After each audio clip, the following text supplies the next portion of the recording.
In the kyphotic posture, what we often see is a head forward position, where as the kyphosis is formed, we would end up looking at the floor. So to compensate, what we do is to draw the head forwards and upwards, which is flexion at the lower cervical spine, but extension at the upper cervical or suboccipital region.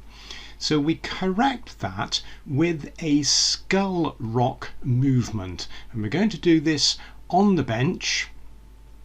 This action forwards with the head wants to be coming backwards, which is head retraction, and we're going to reproduce that movement and feel the upper cervical spine opening out and flexing. So we're set up with a block and a towel for monitoring the curvature, the lordosis under the cervical spine. And so the action then is one of tucking the chin in and curling through the cervical spine.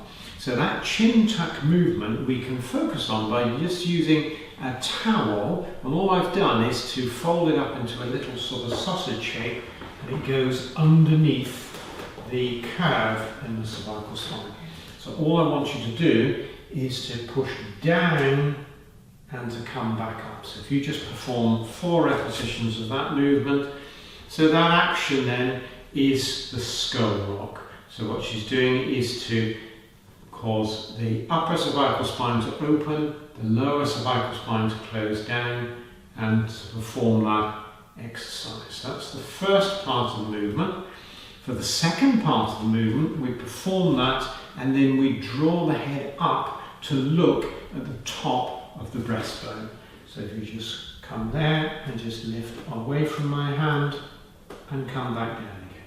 Just try doing that 3 times. So tuck in and lift up, come back down. Last one, tuck in, lift up and come back down.